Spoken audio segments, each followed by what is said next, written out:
Alright, well, since I've been FPVing this thing around, a lot of people have been asking about what the insides of it look like and how I did it.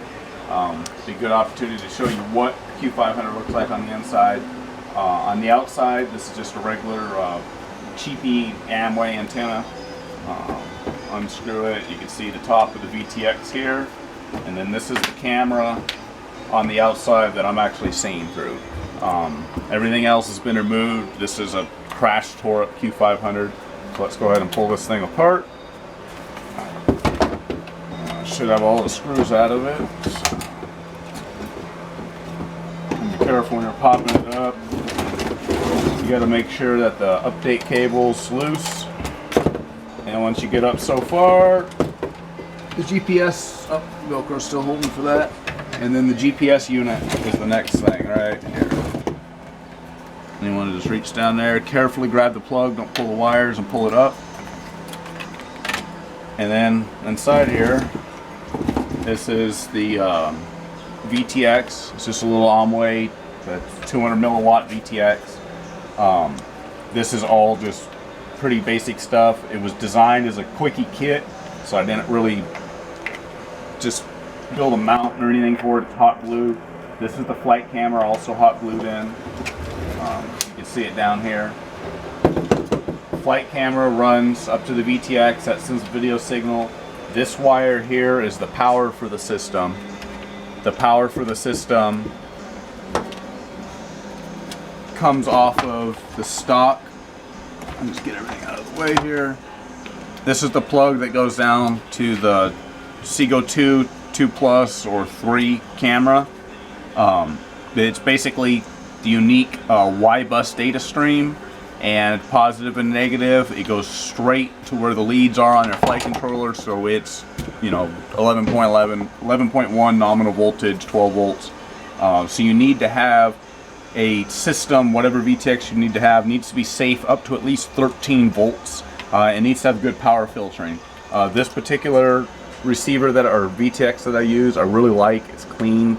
You can take anything from 5 to I think 24 or 28 volts. It'll handle 4S and stuff with better setup. And then that way it provides nice clean 5 volt clean power to your camera, and that's trick to getting good video, having clean smooth power. Running brushless motors creates a lot of noise in the system, and if you don't have a way to filter that out, it'll be a problem. What I did is I just soldered onto the back of the plug here. There's a diode, so I'm on the downstream side of the diode, so that way if I have any problems here, it'll burn that diode out before it burns the rest of my crap out. Hopefully not just take it out of the air. But like I said, I really like this gear. It works great for me. That way I've decided to hang a camera back under it. I didn't disturb the plug. And then if you're trying to do something to go back and forth, this is also a great way to do it. While I have it open here, let's go ahead and show you all the cool stuff of the Yuneec Q500. This is copper tape. This shields the RF noise coming up from all the electronic components. GPS systems are really sensitive to that. So we're just going to peel this. It's just a foam sticky back tape. And let's carefully peel this back up. Not rip our wires off the board. So just take your time here. Be careful. And just go ahead and remove this back. And that, folks, is your GPS unit.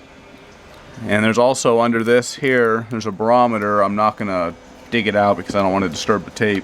But the barometer is what tells its height in the air.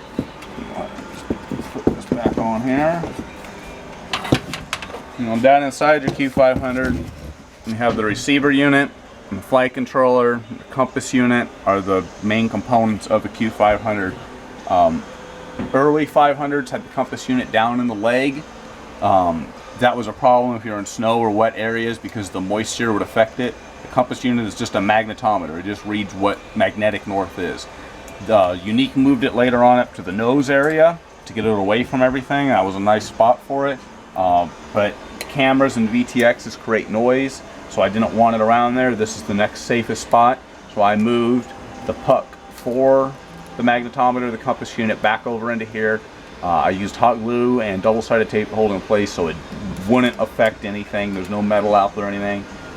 When they do hold this down out here in its stock location, here and here, they use brass screws.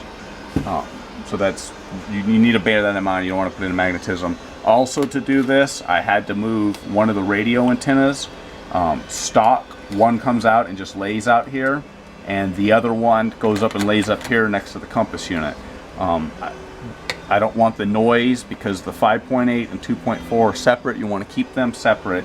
So I went ahead and I brought the one up further out here, and I double-sided tape and glued it, and I did the same here with the other one. You want to have these perpendicular to each other. That's how they work the best. So that way you get full polarization. So no matter which way the antennas are on your receiver, one of the two, more than likely, hopefully, going to be in line with the other. So that's a good way to move. Also, the one that's down on the leg, you can move it up to this area if you're going to be removing your legs or you're worried about it breaking or anything like that. The signal's not as good up here as it is down here, but this is a good spot to move it. I did this so I could have no landing gear, to be ultra clean, and I could go out and fly it. I've noticed on really long distance flights, you know, pushing a mile out, if I'm right side facing towards me, I can lose control wing. So when I'm far out, I always try to make sweeping left turns. This is the front of the craft, left of the craft, right of the craft, back. That way it always, my radio, my ground station always stays on the left hand side of it. This is the receiver unit. Both of those hook up here. That goes down to the flight control board. This is flight control. That's the STM32 chip. That's the main chip that controls. That's the brains. That's the processor of it. That little black box right there sitting sideways is the 6-axis IMU. That's the gyro accelerometer combined. That's a power filter. There are random electronic components in here that control the Q500. Then the various ports and plugs.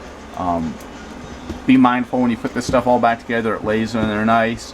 Yuneec's got this tape out here to hold the wires in. You need to do the same. Either use this tape, looks like it's not sticking. You need to make sure everything stays out of its way. Don't go crazy because weight's everything in the air, but you need to make sure everything doesn't get pinched, doesn't have a problem, because if you do have a problem, it'll come out of the air. Besides that, I think we made it. Give you a little walkthrough of the Q500, where the components basically are in it, what it is, and what I did to get my FPV equipment on here. The Yuneec 5.8 Wi-Fi system does not cooperate well with the 5.8 analog, typical FPV style system. They're this close together. Your video on your FPV video is going to be very poor because the Wi-Fi system's just interrupting it. I recommend either flying FPV or flying with your GoPro. I'll have or your Seago 2 camera. I'm going to have a follow-up video how to build this into a backpack system so you can swap between your Seago camera and an FPV platform. Be a great way, kind of how I built this, is an entry-level FPV platform. Always go up, fly around an open area. If anything goes wrong, you can let go of the sticks, and you could have the dependability that the Yuneec's going to stay there where you left it. You can take your goggles off, regain line of sight control, and fly it back to you.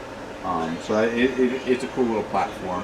Besides that, I encourage you guys to go out, try things, fly, and fly. That's all you got to do. Thanks, folks. Have a good one.